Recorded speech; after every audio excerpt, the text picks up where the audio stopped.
Good morning everyone. चलिए बेटा, आज का जो क्लास होगा उसमें हम लोग बहुत चर्चित विषय पर चर्चा करेंगे, जो आज के समय में चर्चा का विषय बना हुआ है। सबको ये पता है कि आज चर्चा का विषय बना हुआ है भारत चाइना युद्ध। बहुत से लोग कह रहे हैं कि भारत और चाइना में आपको युद्ध हो जाएगा, बहुत तरह की बातें कर रहे हैं लोग। इस चर्चित विषय तो है ही, इसमें कोई दो मत नहीं है। और इसके बारे में जाने, बहुत सारे ऐसे मुद्दे होते हैं जिसमें लोग जानते भी नहीं हैं पूरा, अब पूरा उछलते हैं वो। जैसे आज नाम ले ले, इंडिया पाकिस्तान की बात नाम ले लो कि दोनों में युद्ध होने वाला है, तो बहुत खुश होते हैं लोग, ध्यान देंगे, खुश होते हैं, उसको इंटरेस्ट से सुनते हैं। लेकिन इंडिया पाकिस्तान का नाम लेने से ही बहुत खुश हो जाते हैं, लेकिन उसके बारे में तथ्य नहीं जानते हैं कि ये युद्ध या दोनों के बीच जो तनाव हो रहा है वो किस कारण से हो रहा है। तो मेरा मानना है कि अगर आप इंडिया पाकिस्तान के बीच युद्ध होता है, इसका नाम सुनने से इतना खुश हैं, यदि आप ये जानें कि दोनों के बीच युद्ध अगर होता है तो किस कारण से होता है, अगर ये जाने तो और भी खुश होंगे, जहाँ तक मेरा मानना ऐसा है। तो हम चाहते हैं बेटा कि आप लोग बहुत खुश रहें। ये आपको ये पता है, शुरू से ही मेरा प्रयास रहा है कि आप लोग को इस प्रकार से मैं पढ़ाऊं कि आपको क्लास में ही याद हो जाए। तो फिर उसी बात का अनुकरण करते हुए आज के क्लास में हम आपको बताने जा रहे हैं कि भारत और चाइना के बीच जो रिश्ता था और रिश्ता है वो किस प्रकार का था। आपको पता होगा, ध्यान देंगे, तो भारत चाइना के बीच हम रिश्ते की बात कर रहे हैं। कभी रिश्ता में मिठास भी था और कभी आपको आज के समय में आपका कड़वाहट भी आ गई है, जिसको खटास भी कह सकते हैं। तो हम आपको एक क्लियर करना चाहते हैं, ये मेरा वीडियो देखेंगे तो आपको एक क्लियर हो जाएगा कि भारत और चाइना के बीच तनाव क्यों है और संबंध पहले जो अच्छा था तो क्यों अच्छा था। तो हम चाहेंगे कि मेरा वीडियो शुरू से अंत तक देखें, और शुरू से अंत तक देखने के बाद अगर आपको यह एहसास नहीं हुआ जो हम कह रहे हैं कि आप अच्छी तरह से समझ जाएंगे, तो हमको आप दोषी ठहराएंगे आप। इसलिए इस वीडियो को पूरा देखें। और हम आपको आज बताने जा रहे हैं कि भारत और चीन के बीच जो रिश्ते हैं या रिश्ते थे, इसके बारे में चर्चा करने जा रहे हैं आपको हम। तो जानेंगे, इसकी शुरुआत करने जा रहे हैं, तो हम शुरुआत से करते हैं। वो आपको पता होगा कि मेरा देश आज़ाद हुआ 1947 में, ये सबको पता है। मेरा देश यानी आपका देश, यदि सब भारतीय हैं यहाँ पर, मेरा देश आज़ाद हुआ आपको 1947 में।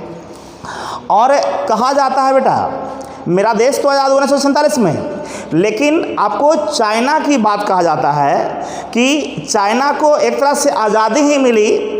वहाँ पर कहा जाता है कि पहले आपको दक्षिणापंथ की सरकार थी, दक्षिणापंथ और वामपंथ।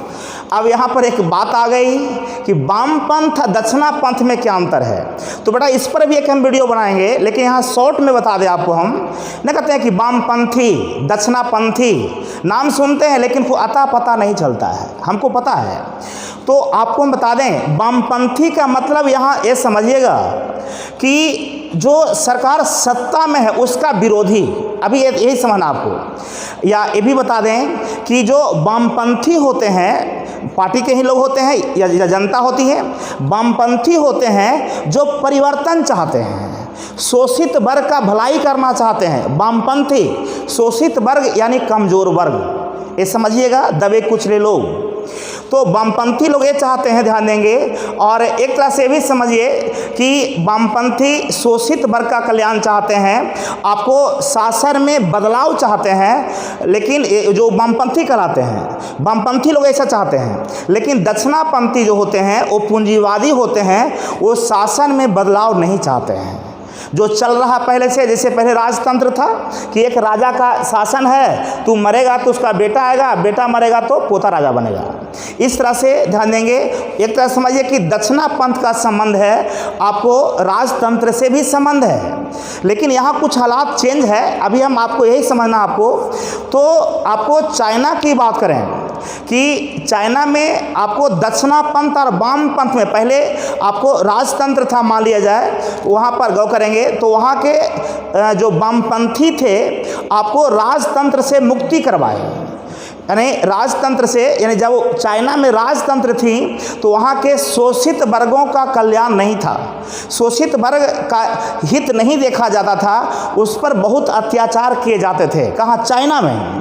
तो आपको पता होगा कि कहीं भी अत्याचार होता है, आपको पता होगा कि हम लोग भी अंग्रेज़ का अत्याचार सहे हैं और उसका सामना किए हैं। जब उसके अत्याचार का सामना किए और उसके खिलाफ लड़ाई लड़े तो मेरा देश आज़ाद हुआ 1947 में, सबको पता है। ठीक उसी प्रकार आपको चाइना में भी, यहाँ तो अंग्रेज शासन करता था, लेकिन चाइना में ही, चाइना में जितने भी लोग थे वो दो गुट में बटे थे। एक वामपंथी जिसको सीपीआई कहें तो कोई दिक्कत नहीं है बेटा, सीपीआई ध्यान देंगे, सीपीआई वही वामपंथी थे, ध्यान देंगे, आपको हम बता दें। और सीपीआई और ध्यान देंगे यानी वामपंथी और दक्षिणापंथी, वो चाइना में जितने भी लोग रहते थे वो दो गुट में बट गए, दक्षिणापंथी और वामपंथी दोनों के बीच। क्योंकि वामपंथी चाहते थे कि शोषित वर्ग का कल्याण हो, ऐसा राजा बने जो शोषित वर्ग के लोगों को देखे, लेकिन दक्षिणापंथी ऐसा नहीं सोचते थे, जिसके चलते चाइना में गृह युद्ध हुआ, जिसको सिविल वार भी कह सकते हैं, सिविल वार, गृह युद्ध माने अपने घर के ही लोग लड़ाई किए, चाइना के लोग ही दो गुट में बट गए और दोनों में युद्ध चलने लगी। और दो गुट कौन था? वामपंथ और दक्षिणापंथ। तो आपको बता दें, तो दक्षिणापंथ से यानी दक्षिणापंथ राजतंत्र के समर्थक थे, गौ करेंगे। तो दोनों में गृह युद्ध हुआ, तो गृह युद्ध में आपको कह सकते हैं कि वामपंथी का उदय हुआ, वामपंथी जीते। कहाँ? चाइना में।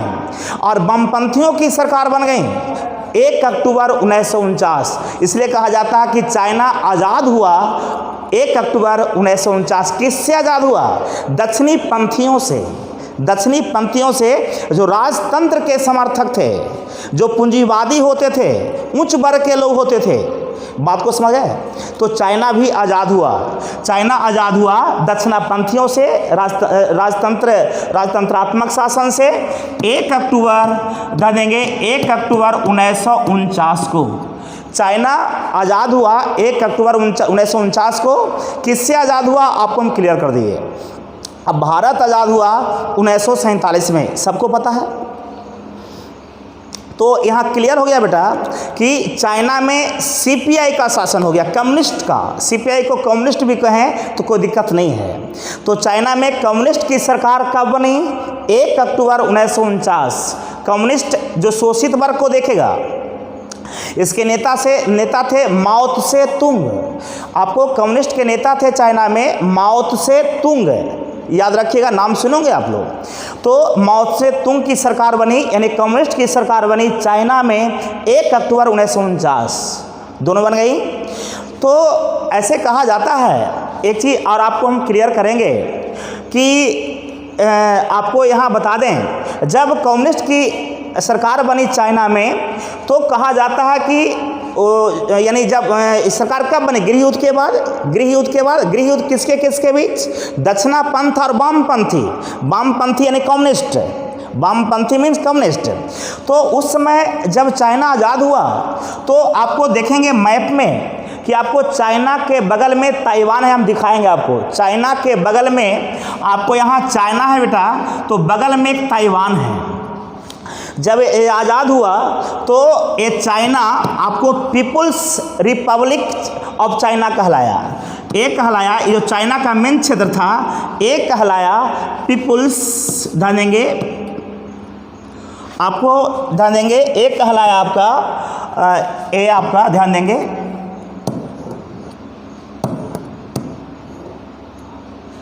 आपको जब चाइना आज़ाद हुई तो अभी हम बोल रहे थे आपको, यहाँ ध्यान दीजिएगा, इसमें कोई लफड़ा नहीं है कि ये जो चाइना थी, ये चाइना है मेन चाइना, ये ताइवान है बेटा, ये दोनों पर चलता था चाइना का। तो जब ये आज़ाद हुआ 1 अक्टूबर 1949 को, तो इसका नाम हो गया पीपुल्स रिपब्लिक ऑफ चाइना। इसका नाम हो गया पीपल्स रिपब्लिक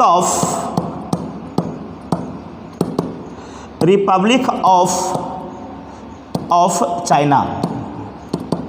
इसका नाम हो गया रिपब्लिक ऑफ चाइना। इसका नाम सिर्फ हो गया रिपब्लिक ऑफ चाइना। रिपब्लिक, नाम देखिए थोड़ा अंतर है, रिपब्लिक ऑफ चाइना। तो ध्यान देंगे तो मैंने इसका मतलब कि ताइवान इसी के अधीन रहता था, लेकिन 1 अक्टूबर 1949 को चाइना के लोग 2 गुट में बट गए, 2 क्षेत्र में चल गए। तो एक हो गया पीपुल्स रिपब्लिक ऑफ चाइना, इस क्षेत्र को कहा गया जिसको आज चाइना कहते हैं मेन रूप से। बता देंगे ये ताइवान का क्षेत्र था, ये ताइवान तो इसका ऑफिशियल नेम है, ऐसे इसका नाम है Republic of China, Republic of China Taiwan का।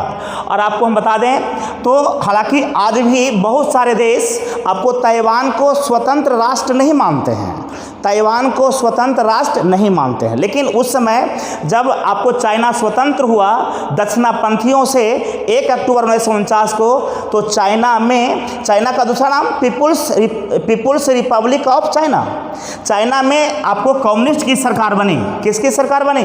कम्युनिस्ट की सरकार बनी। और जो पहले से जो दक्षिणापंथी थे यहाँ चल गए, ये बात को समझिएगा। तो 1 अक्टूबर 1949 आपको हम क्लियर कर दें बेटा, ध्यान दें। चलिए, तो ये तो चाइना की आज़ाद होने वाली बात हो गई, ऐसा हुआ। और एक चीज़ और आपको हम बता दें, अब यहाँ पर क्लियर करें कि शुरुआती दौर में आपको पता होगा कि भारत और चाइना के बीच अच्छे संबंध थे। अब कैसे पता चलेगा कि दोनों के बीच अच्छा संबंध थे? तो आपको हम बता दें, आप नाम सुनोगे यूएनओ, यूनाइटेड नेशन ऑर्गेनाइजेशन, नाम सुनोगे आप लोग। आप बेटा यूएनओ का नाम सुने होंगे, यूनाइटेड नेशन ऑर्गेनाइजेशन, ये आपको पता होगा, यूनाइटेड नेशन ऑर्गेनाइजेशन, यूएनओ का नाम सुने होंगे आप। यूएनओ एक अंतर्राष्ट्रीय संस्था है, अंतर्राष्ट्रीय संस्था जो विश्व के देशों के लिए काम करे। यूएनओ, यूनाइटेड नेशन ऑर्गेनाइजेशन, जिसकी स्थापना 1945 में हुई थी, सबको पता है। तो इस संस्था का काम है विश्व के देशों में शांति स्थापित करना। आपको पता होगा कि आपको 1945 में इसकी स्थापना हुई, 1945 से ही आपको भारत इसका मेंबर रहा है, सदस्य रहा है, जानते होंगे। तो आपको ये भी पता होगा कि यूएनओ में 5 अस्थाई देश हैं, यूएनओ में 5 अस्थाई देश हैं, धने ये सबको पता है। और जो अस्थाई देश हैं, जो इसके अस्थाई देश हैं, उनको वीटो शक्ति का अधिकार है, वीटो पावर का अधिकार है। वीटो पावर समझते हैं ना, ध्यान देंगे तो इसमें जो 5 सदस्य हैं उसमें गौ करेंगे, वो 5 सदस्य को वीटो पावर की शक्ति दी गई है, वीटो का अधिकार दिया गया है। गौ करेंगे वो विशेषाधिकार है एक तरह से, उस सबको नहीं है अधिकार। तो 1960 ईस्वी में आपको यूएनओ में आपको भारत को वीटो की शक्ति का अधिकार मिल रहा था, वीटो की शक्ति का अधिकार जानेंगे, यानी अस्थाई मेंबर बन रहा था कौन? इंडिया। लेकिन इंडिया ने कहा कि हमसे बेहतर चाइना है, चाइना को वीटो शक्ति का अधिकार दे दिया जाए। ध्यान दीजिएगा, ये पंडित जवाहरलाल नेहरू ने बात कही थी, क्योंकि आपको पता होगा कि 1960 ईस्वी में भारत के प्रधानमंत्री पंडित जवाहरलाल नेहरू थे।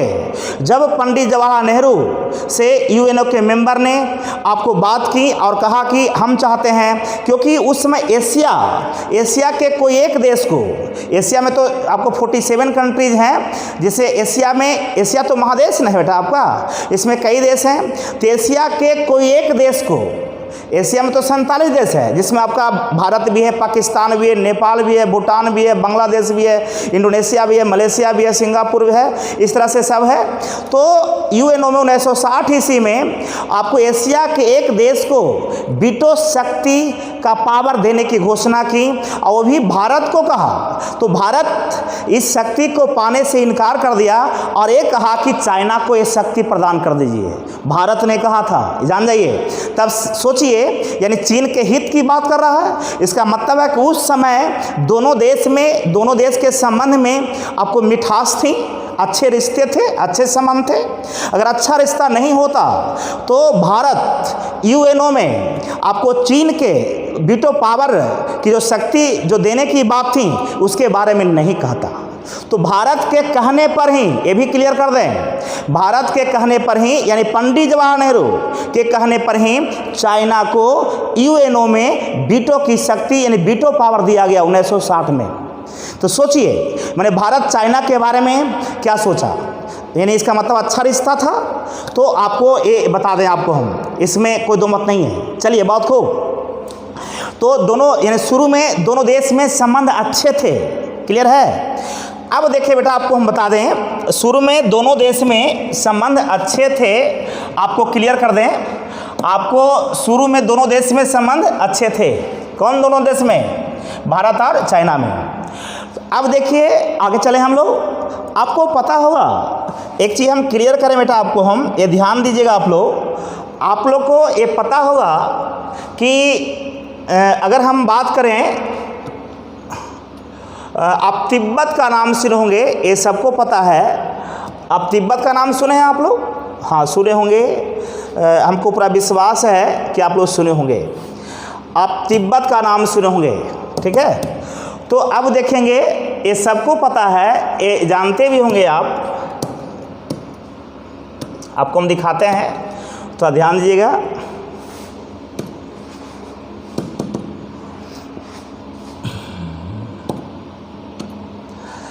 ऐसे आपको हम क्लियर कर दें, यहाँ पर दिखाते हैं आपको। देखिए,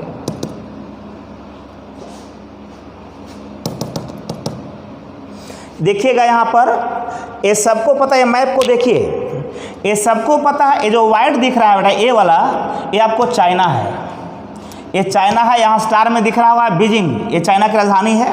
और आपको बता दें, चाइना के बगल में ही तिब्बत है। जो रेड कलर देख रहे हैं आप, जो रेड कलर देख रहे हैं, वो तिब्बत है। तो चाइना के बगल में क्या है? तिब्बत। समझिएगा, चाइना के बगल में क्या है? तिब्बत है। ये सबको पता है।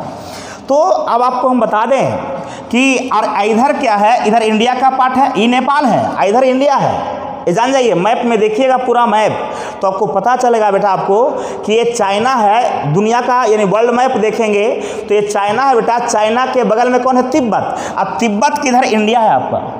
जानेंगे, उत्तराखंड का क्षेत्र है, उत्तर प्रदेश उत्तराखंड, ये नेपाल है। ये जान जाइए, मैप को ठीक देखिएगा, ये चाइना है और चाइना के बगल में तिब्बत। अब ध्यान देंगे, यानी एक चीज़ देखिएगा कि ये चाइना आपका है, ये आपका इंडिया है, ये दोनों के बीच में क्या है? तिब्बत। तिब्बत जो है बफर स्टेट की भूमिका निभाती है। अब प्रश्न उठता है कि बफर स्टेट क्या होता है?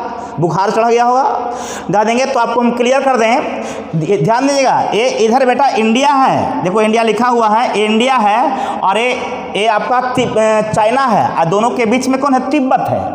तो ध्यान देंगे, तो ये इसको बफर स्टेट कहेंगे। बफर स्टेट उस क्षेत्र को या उस देश को कहा जाता है जो दो शत्रु देश के बीच में हो। ऐसे हम लोग अभी जानते हैं कि चाइना और इंडिया शत्रु है, एक दूसरे का दुश्मन है। तो दोनों दुश्मन देश के बीच में जो क्षेत्र होता है, वो ध्यान देंगे, वो बफर स्टेट कहलाता है।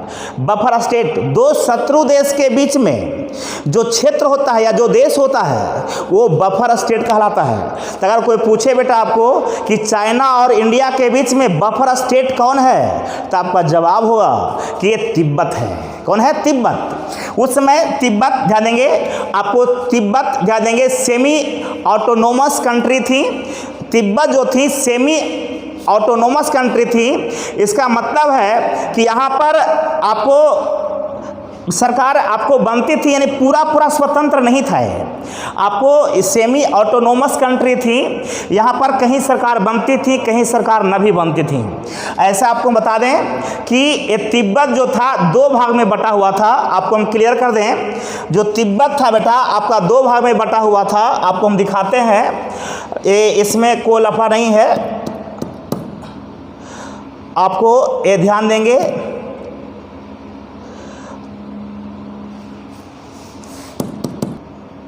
तो आपको हम बता दें कि अभी बोल रहे थे बेटा कि तिब्बत सेमी ऑटोनोमस कंट्री थी। इसका मतलब समझिए, वहाँ पर अर्ध सरकार की स्थापना होती थी। ये देखेंगे, यहाँ पर चीज़ बताने जा रहे हैं आपको। ये जो रेड कलर है, तो तिब्बत जानते हैं आप, और कहा जाता है बेटा कि तिब्बत का क्षेत्र यहाँ तक था। देखिए, जितना दूर हम घेरा लगाए हैं, ये बात समझिए, तिब्बत इतना दूर तक, ये भी तिब्बत में शामिल है, लेकिन आपको कहा जाता है कि इतना दूर में सरकार की स्थापना होती थी, सरकार बनती थी, यहाँ सरकार नहीं बनती थी। सेमी के मतलब जानते होंगे, आधा जान देंगे, यानी कहने का मतलब है कि पूरे तिब्बत के लिए एक सरकार नहीं बनती थी। आपको ये जो इधर देख रहे हैं आप, यानी ये पूरे तिब्बत का, पूरा तिब्बत जिस पर हम हाथ चला रहे हैं, ये पूरा तिब्बत है बेटा, आपको ध्यान दीजिएगा, ये पूरा तिब्बत है। मेरा कहना है बेटा आपका कि आपको इसके जो पूरब में है, ये इंगहाई है, इंगहाई, ये इसका इसको है क्या बेटा, इंगहाई, इंगहाई। तो इंगहाई में सरकार बनती थी, तिब्बत का क्षेत्र पूरा है, जानेंगे। तो इसमें कुछ भाग में सरकार बनती थी और कुछ भाग में सरकार नहीं बनती थी, जानेंगे। तो इंगहाई में सरकार बनती थी।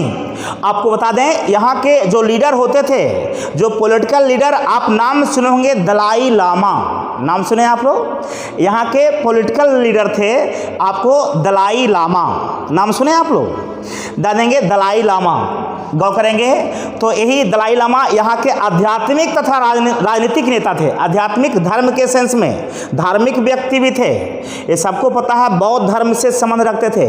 तो मेरा कहना है, क्लियर कट कर लीजिए आप कि ये तिब्बत पूरा था बेटा, ये ध्यान देंगे, Tibet is a semi autonomous country, यानी इसके कुछ भाग में सरकार बनती थी और कुछ भाग में सरकार नहीं बनती थी। तो जो भाग में सरकार बनती थी वो भाग है इंगहाई, इंगहाई, संघाई नहीं, इंगहाई जानेंगे। और जो भाग में सरकार नहीं बनती थी वो प्योर तिब्बत कहलाता था। क्लियर? चलिए, तिब्बत पूरा है, इसमें कोई दो मत नहीं है, तो ये जानते हैं आप, इसमें कोई लफड़ा नहीं है। अब देखिए, अब चाइना चाहता है, ये बात को समझिएगा कि आपको चाइना चाहता है कि हम इस पर, चाइना का पूरा अधिकार नहीं है इस पर, चाइना का अधिकार नहीं है इस पर, जानेंगे। इसका अधिकार कब होता है वो आपको हम बताने जा रहे हैं। आपको कहता कि 1950 ईस्वी में, ध्यान दीजिएगा, 1950 ईस्वी में आपको चाइना ने इस पर आक्रमण किया, तिब्बत पर, जानेंगे। 1950 ईस्वी में आपको चाइना ने तिब्बत पर आक्रमण किया और आक्रमण कर, जानेंगे, आक्रमण कर अपने अधिकार में ले लिया। किसको? तिब्बत को, जानेंगे। 1950 ईस्वी में, बात को समझिएगा, बहुत बेजोड़ चीज होने जा रहा है। ये सबको पता है बेटा कि ये जो बाउंड्री है, आपको ये जो बाउंड्री है, ये जिस पर हम हाथ चला रहे हैं, ये तिब्बत और इंडिया के बीच, तिब्बत और इंडिया के बीच ये जो बाउंड्री है, ये वाला, ये समझिएगा, ये जो बाउंड्री बनाए हम, जानेंगे, ये जो बाउंड्री है आपको तिब्बत और इंडिया के बीच, अभी 1950 से पहले, जब 1950 ईस्वी में चाइना ने तिब्बत पर आक्रमण कर अपने अधिकार में कर लिया, जानेंगे, तब सोचिए आप, तब ध्यान देंगे, तब कह सकते हैं कि भारत और चाइना की बाउंड्री अब मिलती है साथ साथ। अब ये जो बाउंड्री हो गई, अब ये जो बाउंड्री जो पहले तिब्बत और इंडिया के बीच में थी, अब जब तिब्बत ने इस पर आक्रमण कर लिया, अधिकार कर लिया, आक्रमण कर, तो ये तो अब तिब्बत का क्षेत्र हो गया, तब तिब्बत और इंडिया के बीच ये बाउंड्री बन गई। ठीक है, जानेंगे। यही बाउंड्री के चलते, यही बाउंड्री माने सीमा विवाद, जानेंगे, यही बाउंड्री के चलते आज भी आपको इंडिया और चाइना के बीच युद्ध होते रहता है। आपको हम बता दें तो ये बात हुआ बेटा आपका, ये समझ गए। तिब्बत कब उसके अधीन गया, क्लियर हो गया, इसमें कोई टेंशन नहीं है। चलिए, अब तिब्बत इसके अधीन आ गया। चलिए, बहुत अच्छा। अब आपको हम बता दें कि तिब्बत के लोग पर चाइना के लोग अत्याचार करते हैं, अत्याचार हमेशा करते रहते हैं, लेकिन ये लोग मजबूर है, क्योंकि इसको तो गुलाम बना लिया, आपको तिब्बत को तो गुलाम बना लिया। कौन बना लिया? चाइना बना लिया, अधिकार करके। कब? 1950 में। क्लियर? तो अब बेटा, अब जो बाउंड्री हो गई सीधे आपको प्रत्यक्ष रूप से चाइना और भारत के बीच में, यही बाउंड्री विवाद जानेंगे, यानी सीमा विवाद आपको युद्ध का कारण बना। आपको हम बताने जा रहे हैं। आपको हम अब आपको एक चीज़ और बता दें, यहाँ पर क्लियर करें बेटा कि पहले तो संबंध अच्छा था इंडिया और चाइना के बीच, लेकिन अब देखिए संबंध में खटास कब से उत्पन्न हुई। दोनों के बीच में जो युद्ध हुआ 1962 में, सबको पता होगा किस कारण से हुआ, जानेंगे। वो क्लियर करने जा रहे हैं बेटा कि दोनों देशों के बीच जो खटास उत्पन्न हुआ, जो युद्ध हुआ, वो किस कारण से हुआ। उसके कई कारण हैं, जानेंगे। उसके कई कारण हैं बेटा आपको। एक कारण तो है सीमा विवाद, उसका एक कारण है कौन विवाद? सीमा विवाद बेटा। एक क्लियर करें आपको, उसका एक कारण है आपको सीमा विवाद। आपको हम बता दें उसका एक कारण सीमा विवाद क्या है, आपको हम क्लियर कर दें। आपको यहाँ देखिए, इस मैप को देखें आप, इस मैप में यहाँ लिखा है बेटा अक्साई चीन। ये जो देख रहे हैं, आपको एक वीडियो बनाया है, आपको इसके पहले उसी वीडियो को देखेंगे आपको अपलोड आज हो जाएगा, ध्यान देंगे तो उसमें क्लियर किया हुआ है कि अक्साई चीन क्या है, POK क्या है, ध्यान देंगे लद्दाख क्या है, वो सब पता हो जाएगा आपको। POK का नाम सुने होंगे, अक्साई चीन का नाम सुने होंगे, ये क्या है ठीक इस वीडियो के पहले वाला वीडियो में आप देखेंगे, आपको मिल जाएगी आपको। और आशा करते हैं कि उसको देखने के बाद ये आपको ऐसा नहीं लगा कि हम नहीं समझे। चलिए बात को, तो आपको हम बता दें बेटा कि पहले ये जो फिगर देख रहे हैं ये जम्मू कश्मीर थी। ये क्या थी? जम्मू कश्मीर। ये बात को समझेंगे, ये जम्मू कश्मीर है। जम्मू कश्मीर के 10% भाग पर, जम्मू कश्मीर के 10% भाग पर आपको चाइना कब्जा कर लिया है। आपको हम बता दें, हालांकि ऐसे पूर्ण अधिकार तो 1962 में हो जाता है। देखिए ये जम्मू कश्मीर का क्षेत्र था, ये सबको पता है बेटा कि बगल में चाइना है, ये जानते होंगे आप। मैप देखेंगे, ये जम्मू कश्मीर का सिर्फ दिखा है आपको हम, तो जम्मू कश्मीर के 10% हिस्सा पर आपको चाइना का अधिकार हो जाता है। अधिकार तो पूरी तरह से 1962 में होता है, लेकिन आपको इस क्षेत्र में अपना स्थिति को मजबूत चाइना कर लिया था 1959 ईस्वी में ही। 1959 यानी इस पर मैंने अक्साई चीन इस क्षेत्र को जो इस पर कब्जा किया है, मैंने जम्मू कश्मीर का वह क्षेत्र जिस पर चाइना अधिकार कर लिया है, वो क्षेत्र कहलाता है अक्साई चीन। क्या कहलाता है? अक्साई चीन। अक्साई चीन का तुर्की भाषा में अर्थ होता है, जानेंगे आपको सफ़ेद समतल, सफ़ेद पथरीली घाटी, सफ़ेद पथरीली घाटी आपको अक्साई चीन का मतलब होता है। अक्साई चीन का मतलब होता है सफ़ेद पथरीली घाटी। किस भाषा में? तो तुर्की भाषा में। याद रखिए, क्वेश्चन पूछा गया। तो अक्साई चीन क्या है समझ गए कि जम्मू कश्मीर का वह क्षेत्र जिस पर चीन का दबदबा है, कब्जा है, अधिकार है, जानेंगे वही क्षेत्र अक्साई चीन कहलाता है आज। तो अक्साई चीन है आज जम्मू कश्मीर का क्षेत्र। पहले जम्मू कश्मीर का ही भाग था बेटा, इस पर चाइना अधिकार कर लिया। तो ये कह सकते हैं कि ये भी जो सीमा है, बाउंड्री जो है, जानेंगे ये भारत और चाइना के बीच हो गया। ये दोनोों की अभी तो चाइना का क्षेत्र न हो गया, जाने जम्मू कश्मीर इंडिया में है। तो ये जो बाउंड्री है अक्साई चीन का, समझिएगा क्लियर कट, जानेंगे ये चाइना और भारत के बीच में है। यही बाउंड्री विवाद आपको चलते, बाउंड्री विवाद के चलते लड़ाई हुआ था 1962 में। जानेंगे बाउंड्री विवाद के कारण लड़ाई क्यों हुआ वो भी क्लियर करने जा रहे हैं आपको, और टेंशन मत लीजिए आप। चलिए, अब बाउंड्री विवाद के कारण क्यों लड़ाई हुआ, इसका मतलब है कि ये जो अक्साई चीन को इंडिया कहता था कि मेरा अभिन्न अंग है, हमसे अलग नहीं है वो, और चाइना कहता था कि ये मेरा हिस्सा है।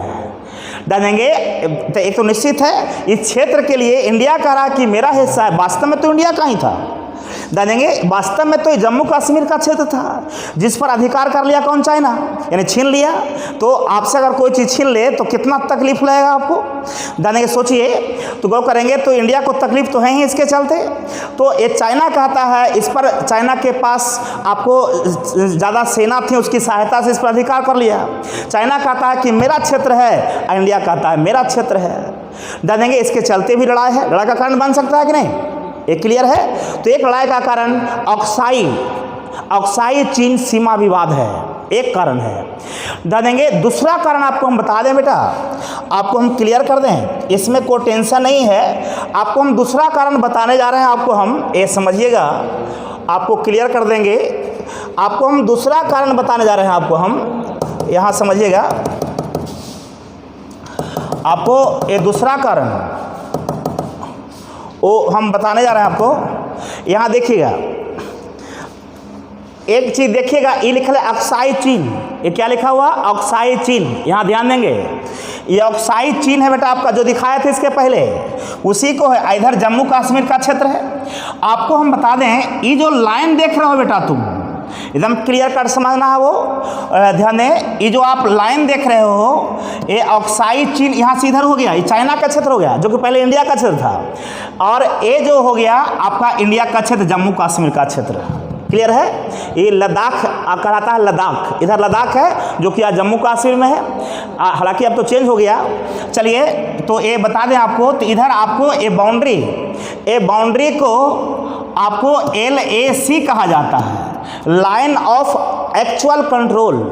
Line of actual control, LAC का full form line of actual control. इसका मतलब है कि यही नियंत्रण रेखा है कि इसके उधर आपको ये लाइन ऑफ कंट्रोल है, तो यही लाइन ऑफ कंट्रोल इंडिया कहता है कि मेरा उधर भी हिस्सा है, ये अक्साई चीन मेरा है, लेकिन चाइना कहता है कि ये आपका नहीं है। जानेंगे? क्लियर? तो एक लड़ाई का कारण बेटा ये भी है। दूसरा कारण बताने जा रहे हैं आपको 1955-56 ईस्वी में, आराम से समझिएगा, 1955-56 ईस्वी में बेटा जानेंगे आपको चाइना क्या किया, जानेंगे कि ऑक्साइड चाइना क्या किया कि चाइना में एक जगह है जिनजियांग, अच्छी तरह समझिएगा, अलबलाना नहीं है। चाइना में एक जगह है जिनजियांग। चाइना क्या किया कि आपको जिनजियांग से लेकर के, मान लो जिनजियांग यहाँ है, लेकर ऑक्साई चीन होते हुए एक रास्ता बनाया। देखिए, तिब्बत का क्षेत्र ही जो मैप में दिखाए थे, वो तिब्बत के लहासा आप जानते हैं तिब्बत की राजधानी, तिब्बत के लहासा तक एक हाईवे बना दिया। बात समझिएगा, एक कारण ये भी लड़ाई का बना है। आपको चाइना क्या कर दिया कि चीन के जिनजियांग शहर से आपको लेकर के ऑक्साई चीन होते हुए, ये हाईवे है बेटा आपका, ऑक्साई चीन होते हुए आपको तिब्बत के लहासा तक एक हाईवे बना दिया। 1955-56 ईस्वी में हाईवे बना दिया, और इंडिया को 3 साल तक पता ही नहीं चला, इंडिया को 3 साल तक पता ही नहीं चला कि हाईवे बनाया। 3 साल के बाद, यानी 56-3-59, यानी 1959 में इंडिया को पता चला कि मेरा जो क्षेत्र ऑक्साई चीन, इंडिया तो कहता है कि ऑक्साई चीन मेरा है, जो मेरा क्षेत्र जो ऑक्साई चीन है उससे होकर के आपको चाइना जो है हाईवे बना दिया। इसके चलते भी भारत को काफ़ी तकलीफ हुआ। सोचने वाली बात है। अगर आपके खेत से कोई रोड बना दे तो दिक्कत है कि नहीं, आपका जो ज़मीन है उसके से कोई काम कर ले तो दिक्कत तो है ही। तो उसी तरह से ऑक्साई चीन को इंडिया मार रहा है कि मेरा है, जानेंगे इसके ज़मीन से एक हाईवे बना दिया चुपके। कब बनाया? 1955-56 में। कौन बनाया? चाइना बनाया। अब 3 साल के बाद इसको पता चला तो खून खौला। किसको खून खौला? आपको चाइना को, इंडिया को खौला। तो युद्ध का कारण एक ये भी बना। क्लियर? ध्यान देंगे। दूसरा कारण बेटा ध्यान देंगे, तीसरा कारण कहिए कि आपको हम बता दें, युद्ध का एक कारण ये भी था, आपको हम बता दें कि 1959 ईस्वी में आपको जो तिब्बत का जो क्षेत्र जिस पर चाइना कब्जा कर लिया था, वहाँ पर विद्रोह हुआ, क्योंकि सबको पता कि तिब्बत पर अटैक कर ये अधिकार कर लिया था। तिब्बत के लोग इनसे नाखुश थे, तो वहाँ इनके खिलाफ विद्रोह किया, जानेंगे चाइना के खिलाफ विद्रोह किया। कहाँ वाले लोगों ने? तिब्बत वाले लोगों ने। और बताए थे कि तिब्बत में धार्मिक गुरु रहते थे दलाई लामा। बताया था ना कि Tibet is a semi autonomous country, वहाँ के कुछ भाग में सरकार बनती थी, जानेंगे तो कुछ भाग में कौन? इंघाई में सरकार बनती थी। किन की? दलाई लामा का। दलाई लामा जानेंगे एक धार्मिक एवं राजनैतिक गुरु थे। जब वहाँ के लोगों ने विद्रोह किया, माने चाइना से आज़ाद होना चाहते थे तिब्बत के लोगों ने, जानेंगे तो चाइना माने मजबूत कंट्री थी, चाइना के सैनिकों ने तिब्बत के लोगों पर अत्याचार का पहाड़ ढा दिया। जानेंगे वहाँ के लोगों को जानेंगे आपको पूरी तरह से दबोच लिया, जानेंगे आपको हत्या भी करवा दी, बलात्कार भी करवा दिया, ऐसे कई घटनाओं को अंजाम दिया। तब वहाँ के धार्मिक गुरु दलाई लामा वहाँ से भागे, और भागते भागते वो चल आए इंडिया। कहाँ चला है? इंडिया। जब इंडिया में आए, कौन आए? दलाई लामा, जिनका शरण कहाँ था? तिब्बत में। जब चल आए तो तिब्बत में जब आए, ध्यान देंगे, वो दलाई लामा को भी दबोचना चाहता था चाइना के लोग, लेकिन ये भाग निकले, भाग करके आगे इंडिया में आ गए। इंडिया में जब आ गए, ध्यान देंगे, आज आपको पता होगा कि दलाई लामा का निवास स्थान हिमाचल प्रदेश के धर्मशाला है। हिमाचल प्रदेश में एक जगह है बेटा धर्मशाला, सबको पता है कि वहीं धर्मशाला में आकर रुके। और यहाँ के तत्कालीन प्रधानमंत्री थे, मतलब उसमें जो प्रधानमंत्री थे पंडित जवाहरलाल नेहरू, उनको शरण दिए, उनको इज्जत सत्कार, ध्यान देंगे, अतिथि जैसा व्यवहार उनके साथ किए, ध्यान देंगे, और उनको अच्छा से स्वागत किए। जब ये बात चाइना जाना कि ये दलाई लामा को शरण दिए, चाइना तो दलाई लामा को दबोचना चाहता था। जब ये पता चला, ध्यान देंगे, कि दलाई लामा को शरण दिया है इंडिया, पंडित जवाहरलाल नेहरू ने, तो चाइना ने तब दोनों देशों के बीच, ध्यान देंगे, आपको मनमुटाव बढ़ा। मैंने चाइना कहता था पंडित जवाहरलाल नेहरू को कि आपने इनको शरण क्यों दिया, क्यों ठहराया अपने यहाँ, और ध्यान देंगे भारत कहता था क्यों आप धार्मिक गुरु को इतना बेइज्जती कर रहे हैं, आप ये गलत कर रहे हैं आप, ध्यान देंगे। इसके चलते तू मैं हुआ और दोनों के बीच दरार यहाँ भी पड़ा। एक दोनों में कह सकते हैं कि संबंध जो मधुर थे, खटास पैदा यहाँ भी हुआ दलाई लामा के चलते। ध्यान देंगे, युद्ध का कारण और बताने जा रहे हैं आपको, ध्यान देंगे, यहाँ पर बात को समझिएगा, कई कारण थे, आप गौर से सुनेंगे तो क्लियर होगा। ध्यान देंगे, आगे बताने जा रहे हैं आपको हम, ये बात को समझिएगा। 1960 ईस्वी में, आपको 1960 ईस्वी में, ध्यान देंगे, इंडिया के आपको इंटेलिजेंस ब्यूरो के कहने पर, इंडिया के जो इंटेलिजेंस ब्यूरो है वो पंडित जवाहरलाल नेहरू को सजेस्ट किया कि आप फॉरवर्ड पॉलिसी अपनाएं। अब फॉरवर्ड पॉलिसी क्या है आपको हम बता दें, कोई दिक्कत नहीं है, आप इत्मीनान से सुने, एक एक चीज़ को खंडन करते हैं हम। ध्यान देंगे, आपको इंडिया के जो इंटेलिजेंस ब्यूरो है, नाम सुनोगे, CBI IB का नाम सुनोगे, इंटेलिजेंस ब्यूरो, RAW का नाम सुनोगे, गुप्तचर एजेंसी है। ध्यान देंगे, पंडित जवाहरलाल नेहरू को सजेस्ट किया कि आप फॉरवर्ड पॉलिसी अपनाएं। अब यहाँ प्रश्न उठता है बेटा कि फॉरवर्ड पॉलिसी क्या है, तो आपको क्लियर कट कर दें तो पंडित जवाहरलाल नेहरू ने फॉरवर्ड पॉलिसी को अपनाया। फॉरवर्ड, ध्यान देंगे, फॉरवर्ड पॉलिसी 1960 कहा जाता है, क्योंकि जो नियम बने थे 1960। फॉरवर्ड पॉलिसी 1960 में क्या था, ध्यान देंगे, एक क्लियर कर दें। पहले क्या था बेटा, ध्यान देंगे, आपको HR हम बता दें, इसमें कोई टेंशन नहीं है। आपको पहले क्या था, यहाँ पर ध्यान देंगे,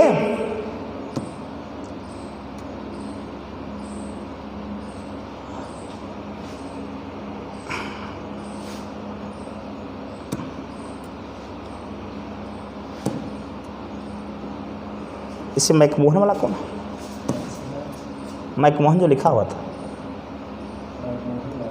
नहीं था वो मैकमोहन रेखा, छिपा हुआ ना। ध्यान देंगे, आपको हम बताने जा रहे हैं, आपको हम फॉरवर्ड पॉलिसी क्या है। आप देख रहे हो बेटा, तुम यहाँ लिखा है मैकमोहन लाइन। देखिए, आपको दो चीज़ बताने जा रहे हैं आपको हम, यहाँ क्लियर कट हो जाएगा। आपको हम बताने जा रहे हैं बेटा, ध्यान देंगे, आपको, हाँ, मैकमोहन लाइन, ये सबको पता है कि 1914 ईस्वी में, आपको ब्रिटिश काल में, क्योंकि 1914 में अंग्रेजों का शासन था, वही ब्रिटिश काल कहलाया। 1914 ईस्वी में आपको कह सकते हैं आप कि इंडिया तथा चाइना के बीच, हालांकि तिब्बत उसमें था, इंडिया और चाइना के बीच, क्योंकि चाइना लिखा है आपका, ये जो लाइन देख रहे हो बेटा, यही है मैकमोहन लाइन, देख रहे हैं आप। ध्यान देंगे, कौन लाइन है, मैकमोहन लाइन। ये चलिए, बहुत खूब। तो ये जो देख रहे हैं आप, इसमें कोई टेंशन नहीं है, आपको पता होगा। चलिए ध्यान दें, ये है आपका मैकमोहन लाइन।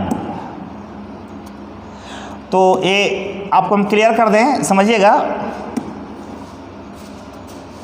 तो ये ध्यान दें, तो ये देखिएगा, इंडिया और चाइना के बीच मैकमोहन लाइन बना, एक ध्यान देंगे।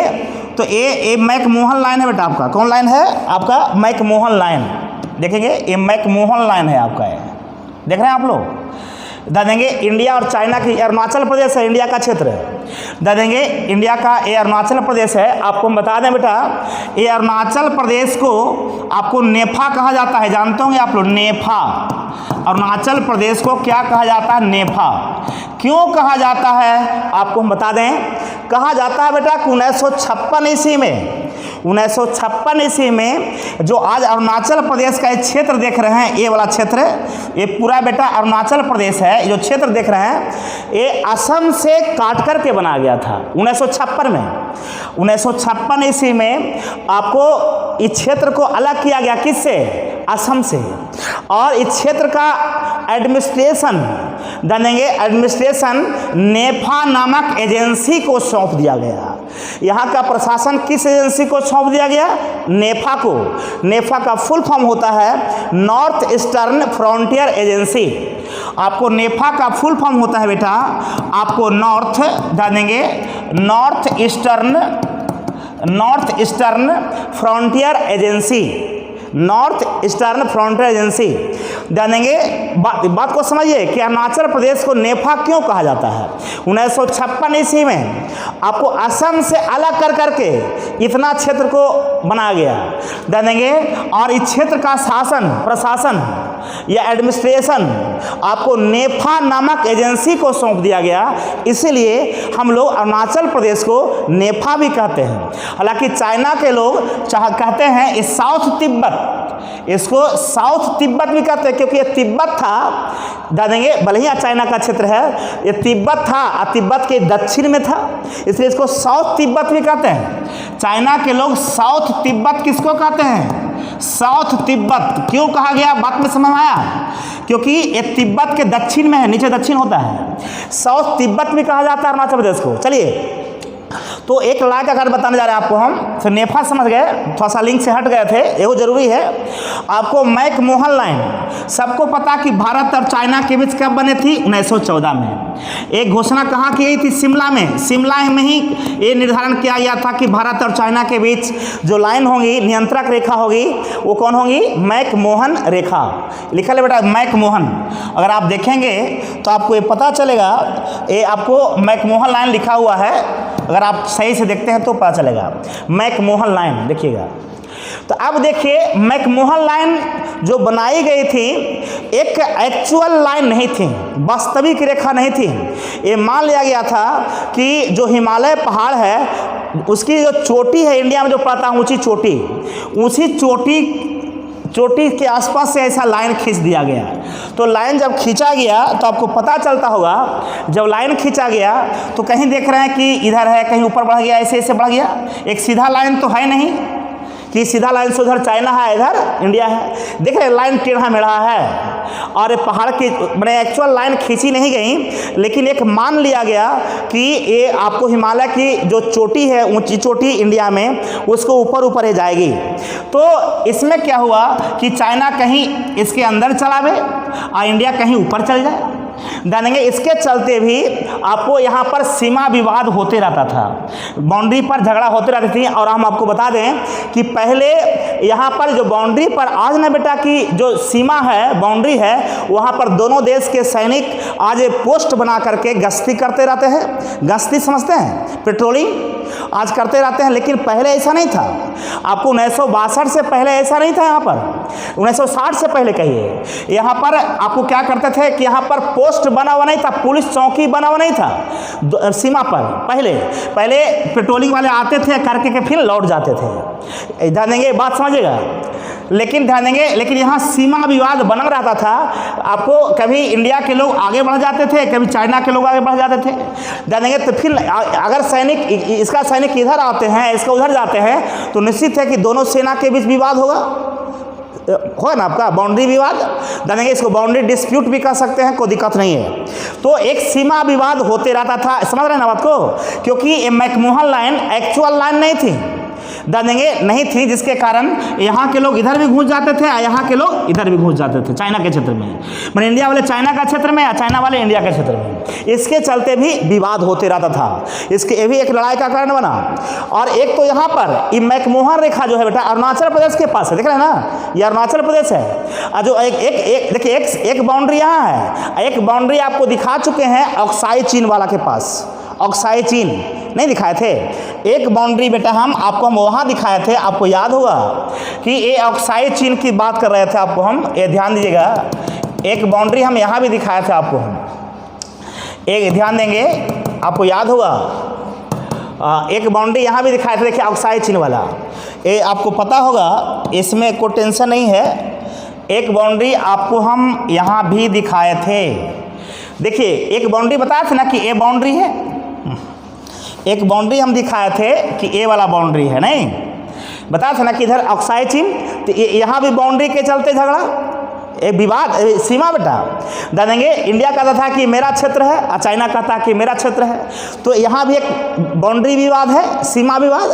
तो गौर करेंगे ये सब आपको ध्यान देंगे। जब इंडिया ने फॉरवर्ड पॉलिसी अपनाई तो आपको बताया थे कि पहले इंडिया के लोग सीमा पर पुलिस चौकी बना के नहीं रखते थे, पुलिस चौकी वहाँ नहीं थी, वहाँ पर परमानेंट चौकी नहीं थी और वहाँ पर परमानेंट पेट्रोलिंग नहीं की जाती थी। यहाँ इधर से कुछ लोग यहाँ पुलिस चौकी होती थी, करके जाते थे और लौट के चलाते थे। लेकिन जब फॉरवर्ड पॉलिसी अपना गया तो दोनों सीमा पर उन्हें मैकमोहन वाला, अभी बताए थे मैकमोहन जो अरुणाचल प्रदेश के पास है, दोनों बाउंड्री पर जानेंगे, दोनों बाउंड्री पर आपको पुलिस चौकी बना दी गई परमानेंट।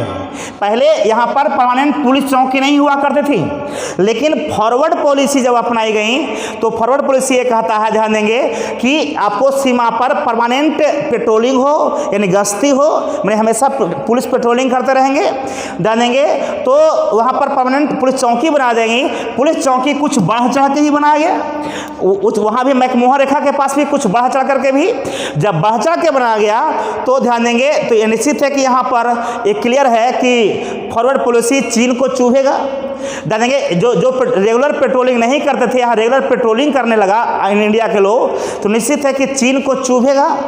देखेंगे चीन को तो ये भी एहसास होने लगा, चीन को भी एहसास होने लगा कि यहाँ पेट्रोलिंग इंडिया बढ़ा दिया है, जो तिब्बत पर जो हम अधिकार किए हुए हैं हो सकता है कि भारत उस पर अधिकार न कर ले, उसको ये भी डरने लगने लगा किसको? चाइना को। देखेंगे तो निश्चित है कि फॉरवर्ड पॉलिसी का विरोध करेगा कौन? करेगा चाइना करेगा। क्या फॉरवर्ड पॉलिसी समझे? फॉरवर्ड पॉलिसी के अंतर्गत वो सीमा पर या सीमा के पार भी कुछ क्षेत्रों में आपको इंडिया के लोग पुलिस चौकी बना लिए, वहाँ पर परमानेंट पुलिस चौकी बन गई, वहाँ पर रेगुलर यानी परमानेंट आपको गश्ती होने लगी। क्या कोई दिक्कत? तो इसके चलते चीन को बड़ा टेंशन हुआ और इसका विरोध करने लगा। तो निश्चित है कि जहाँ विरोध वहाँ लड़ाई का कारण बन गया। तो एक लड़ाई का कारण ये भी था सीमा विवाद। क्लियर? तो अब ध्यान देंगे, जब ऐसा हुआ, ये 1960 की बात कर रहे हैं, तब 1960 ईस्वी में आपको चाइना के एक प्रीमियर थे जो पीएम के समान होता था, जिनका नाम था जू एन लाई। जिनका नाम क्या था? जू एन लाई। ये आदमी का नाम है बेटा, वो ध्यान देंगे, जू एन लाई। इनका नाम था आपका जू एन लाई। ये ध्यान देंगे, आपका जू एन, ध्यान देंगे, आपका जू एन लाई नाम था, ये जान जाइए। तो ये जू एन लाई, ये ध्यान देंगे, जू एन लाई। जब ये फॉरवर्ड पॉलिसी अपनाए इंडिया के लोग, तब जू एन लाई 1960 ईस्वी में भारत आए शांति वार्ता के लिए। जानेंगे, हालांकि आपको वार्ता तो दोनों देश के बीच में 1954 में भी हुई थी, पता होगा। दोनों देश के बीच शांति वार्ता 1954 में भी हुई थी, दोनों देश के बीच समझौता, और उसमें 5 सिद्धांत थे, 5 नियम बने थे, जिसको पंचशील समझौता कहा जाता है। सुनोगे आप लोग? जानेंगे पंचशील समझौता किन दो देशों के बीच हुई थी? आपको भारत और चाइना के बीच।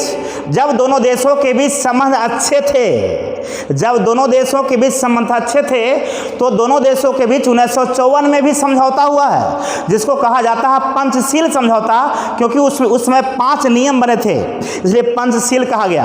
वो 5 नियम क्या थे आपको हम बता दें। वो 5 में कहा गया था, जब 1954 में भारत और चाइना के बीच पंचशील समझौता हुआ था तो उसमें भी कहा गया था कि दोनों देश एक दूसरे पर अटैक नहीं करेंगे। जानेंगे, दोनों देश एक दूसरे पर अटैक नहीं करेंगे। इसका मतलब चाइना न इंडिया पर करेगा, न इंडिया चाइना पर करेगा। दोनों देश एक दूसरे के संप्रभुता को बना के रखेंगे। जानेंगे, एक दूसरे के संप्रभुता को बना के रखेंगे। दोनों देश जानेंगे आपको बिना रोक ठोक के व्यापार करेंगे। क्या करेंगे? बिना रोक ठोक के व्यापार करेंगे। ऐसे 5 बातें थीं पंचशील समझौता में। 3 बात तो बता दिया आपको, ऐसे 5 बातें थीं। क्लियर? जानेंगे, ये क्लियर है। और ये बात को समझिएगा। तो ये पंचशील समझौता हुआ। आपको पंचशील समझौता का एक फिगर है मेरे पास, वो आपको हम दिखाने जा रहे हैं। ये देखिएगा, जानेंगे आपको एक पंचशील समझौता का, हाँ देखिए एक फिगर है, देख रहे हैं ना, वो आपको जू एन लाई और ये आपको पंडित जवाहरलाल नेहरू को पहचानते होंगे। यहाँ लिखा है कि पंचशील लिखा हुआ प्रिंसिपल। जानेंगे, नहीं पंचशील समझौता ही हुआ। 5 पॉइंट लिखा हुआ है बेटा आपको। जानेंगे 5 पॉइंट अंग्रेजी में लिखा हुआ है। जानेंगे यही पंचशील समझौता हुआ था। कब हुआ था? 1954 में। किन किन देशों के बीच? भारत और चाइना के बीच।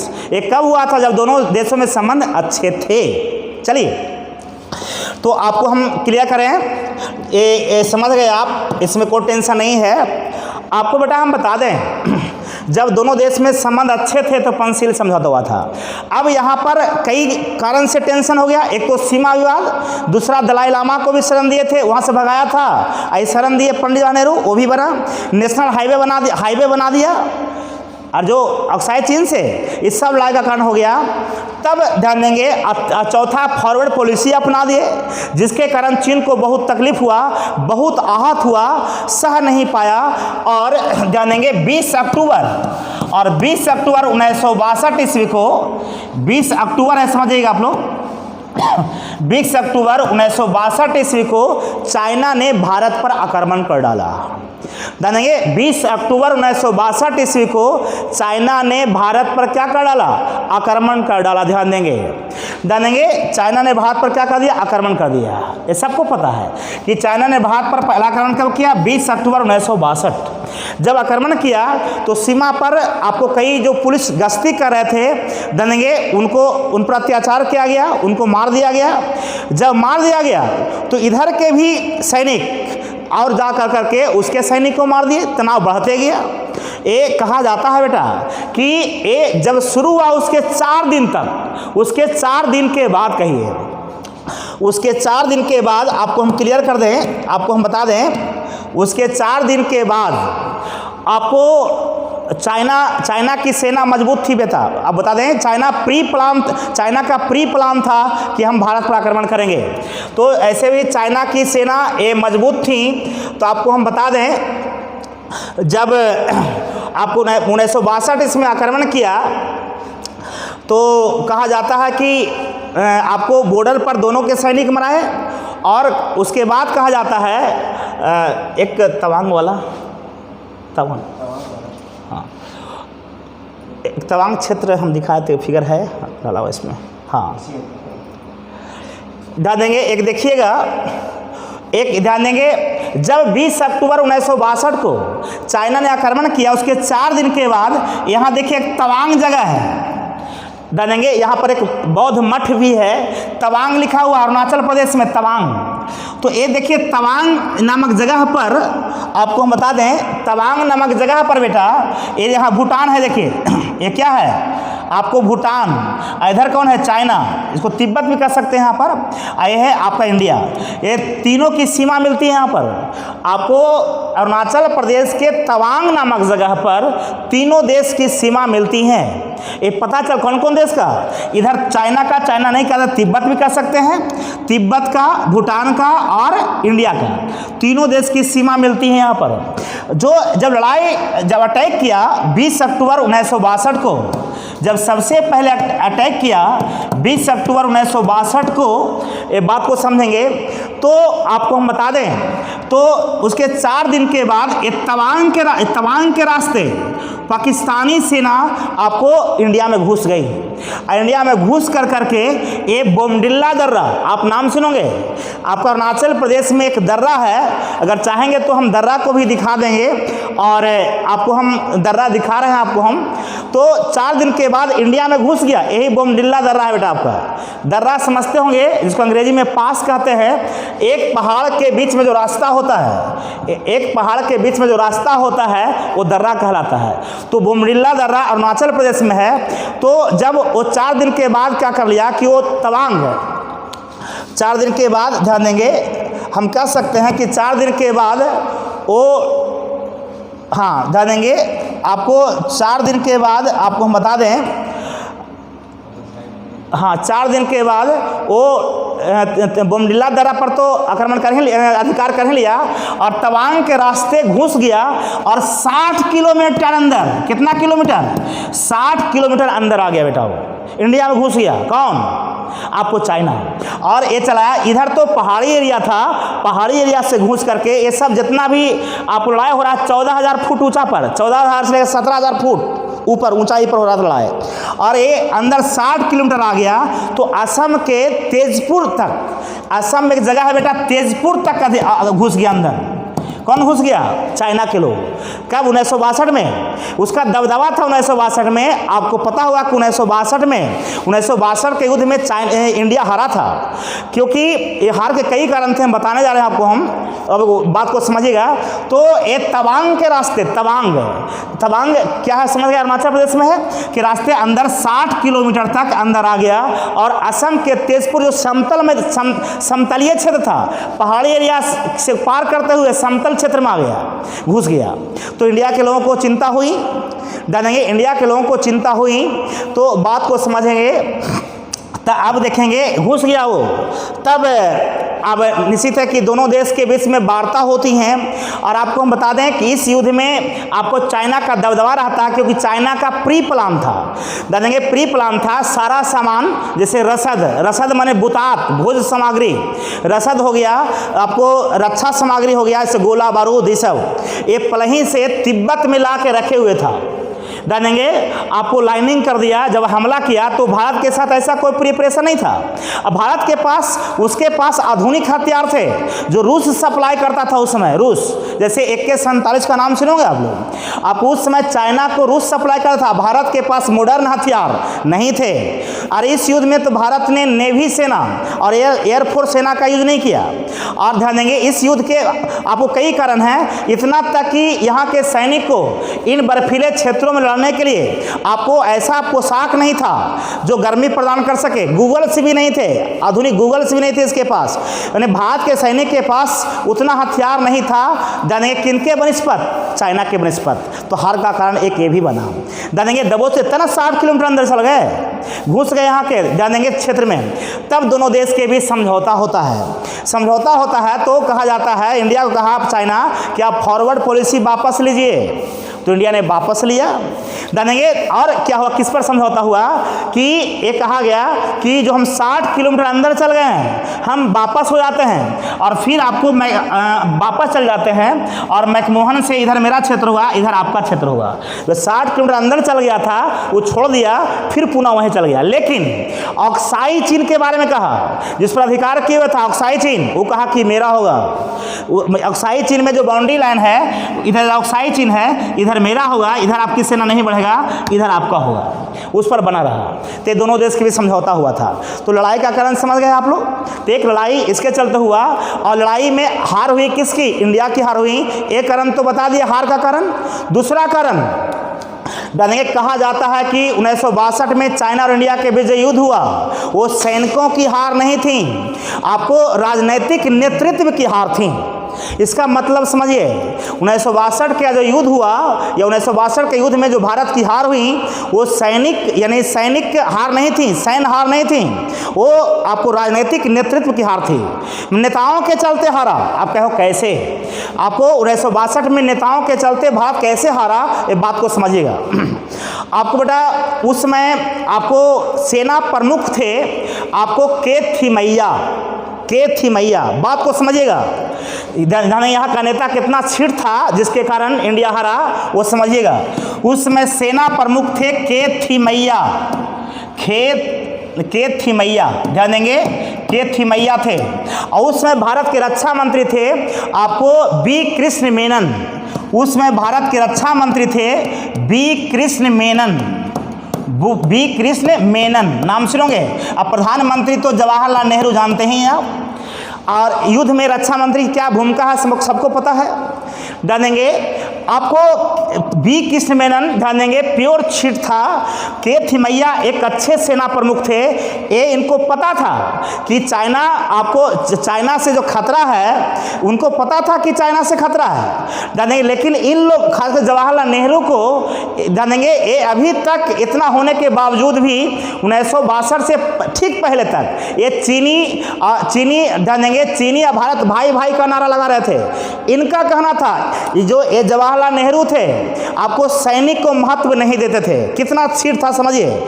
सैनिक की क्या भूमिका है बॉर्डर पर, ये आपसे छिपा हुआ नहीं है। लेकिन ये जो बाबा हैं जवाहरलाल नेहरू, ये सैन्य शक्ति को महत्व नहीं देते थे। जानते हैं क्या कहते थे? ये कहते थे कि भारत अहिंसा के मार्ग पर चल रहा है, भारत को किसी देश से खतरा नहीं है, अहिंसा के मार्ग पर चल रहा है। इसका मतलब कोई दूसरा देश को नुकसान नहीं पहुंचाता है, दूसरा देश को खून खराबा नहीं करता है, तो भारत के साथ कौन खून खराबा करेगा? भारत के साथ कोई अत्याचार नहीं करेगा।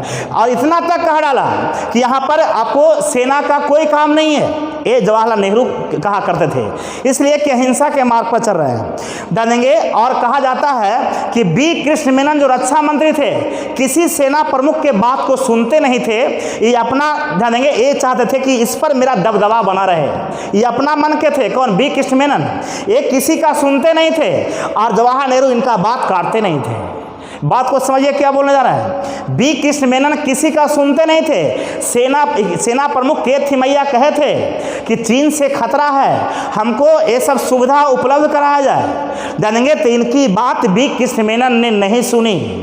जानेंगे जब नहीं सुनी तब के थी मैया चल गए जवाहरलाल नेहरू के पास। तो जवाहरलाल नेहरू ने इनके बात को तो सुना, लेकिन उन्होंने कहा कि आप प्रोटोकॉल के तहत आएँ। प्रोटोकॉल के तहत आने का मतलब हुआ कि सिस्टमेटिक ढंग से काम करें। सिस्टमेटिक ढंग का मतलब हुआ कि पहले सेना प्रमुख इस संबंध में बात करेंगे रक्षा मंत्री से। तो वो तो पहले बातें कर लिए थे लेकिन उनका बात तो सुने नहीं थे। तो इन्होंने, जवाहरलाल नेहरू ने इनके बात को सुना, ये तो सुनवो नहीं किए। जब सुने जानेंगे और तब कहा कि प्रोटोकॉल के तहत आइए, इसका मतलब पहले रक्षा मंत्री से बात कीजिए तब हमसे बात कीजिए। तब बेचारा के थी मैया पुनः इनके पास गए, बी कृष्ण मेनन के पास। जब गए तो चीन के बारे में सारा हाल को बताए, तो इनको समझने के बजाय इनको डांट फटकार लगा दी। कौन? रक्षा मंत्री। तो इनको बहुत तकलीफ हुआ और उसी समय इस्तीफा देने का मन बना लिया, रिजाइन मारने का। तो ये इनसे तंग आकर के, बी कृष्ण मेनन से तंग आकर के थी मैया ने रिजाइन मार दिया। अगर ये ध्यान देंगे ऐसा नहीं होता, इन लोग के चलते, ये लोग कौन है? राजनीतिक नेतृत्व है, आए सेना प्रमुख थे। जानेंगे तो इनके चलते हार नहीं हुई, हार इनके चलते हुई। अगर इनके बात मान लिए होते तो भारत चाइना 1962 में जो युद्ध हुआ उसमें ऐसा हालात नहीं होता, कुछ रिजल्ट और होता। जानेंगे इसलिए कहा जाता है कि भारत चाइना जो युद्ध हुआ उसमें भारत की जो पराजय हुई वो सैन्य पराजय नहीं थी, ये राजनीतिक नेतृत्व का पराजय थी। ये समझ में आया होगा आप लोगों को। जानेंगे तो बेटा यहीं पर हम छोड़ते हैं। और इतना ही नहीं, इस पर और वीडियो बनाएंगे कि आज के हालात में जो गलवान घाटी में जो युद्ध हो रहा है, एक किसके कारण हो रहा है, इस पर भी एक वीडियो बनाएंगे ताकि आप सही ढंग से समझें। इसलिए पहले क्या हुआ था, इसलिए पहला वीडियो हम बना दें बेटा आपको। हम एक एक चीज़ समझाएंगे, ये सोचना नहीं है, बल्कि आपको बरसते कि आप पूरा वीडियो देखें, ये समझ में आ जाएगी आपको। चलिए छोड़ते हैं। जय हिंद, जय भारत।